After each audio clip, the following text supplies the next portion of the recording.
Having previously ranked all of the adventure relic races, I've decided to rank all of the Nitro Kart relic races as well, now that I'm finished with them.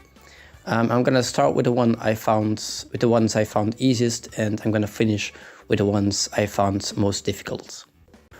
Starting off with Barren Ruins, the easiest of the bunch. The boxes are easy to collect. You don't need to collect all of them, which is true for most of the Nitro Kart tracks. You don't need to drive particularly well either, because the time limit is quite extensive. Next up is Assembly Lane. I debated putting this one higher up the list, because you do need to know how to get your boosts. If you don't know the boost mechanic, this one is probably higher up if you're totally new at this game. But if you know the boost mechanic and know the shortcuts of this track, this one is really easy, because the time limit again is really extensive. Next up is Inferno Island. Now I actually think going around the track fast enough and collecting all the boxes is a little bit harder than the first two, but this track is just easier than the first two. Like, it's the easiest track of all of Nitro Kart tracks, so that's why it's the third easiest.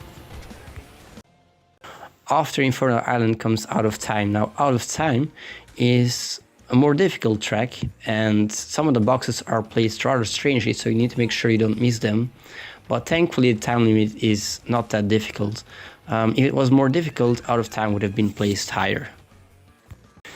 Tiny Temple. Now, to be honest, I think it's just about as difficult as Out of Time, but I've put it slightly higher on the list simply because I think you need to maintain your speed just a little bit more in Tiny Temple. So that's the only reason why it's placed higher on the list.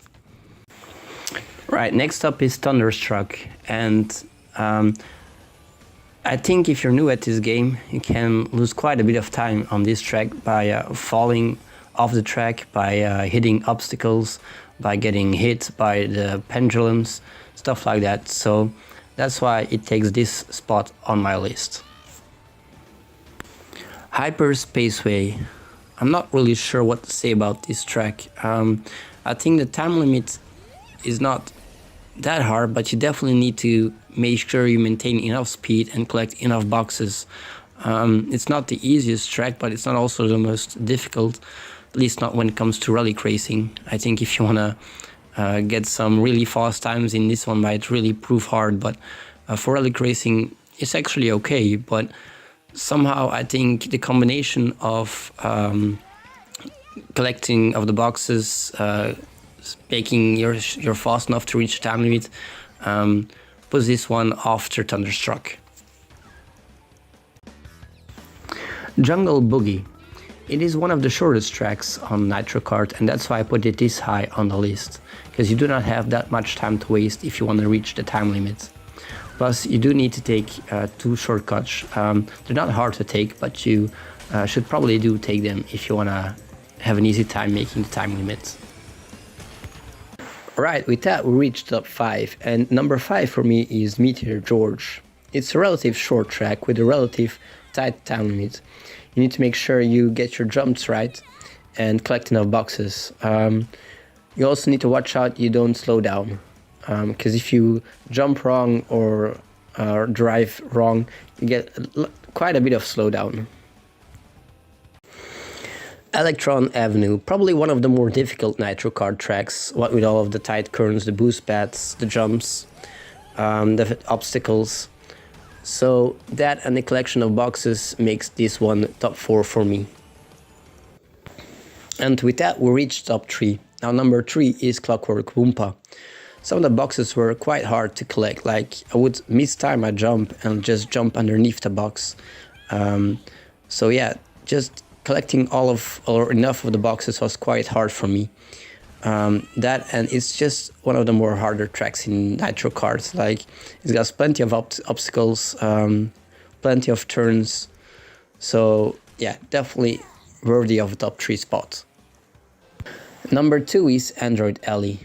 And what I found difficult about Android Alley was the very start and the very end of this race. I think some of the boxes are quite hard to reach. Like you need to time your jump right in order to get and collect the box. That and the train being a nuisance makes this one number 2.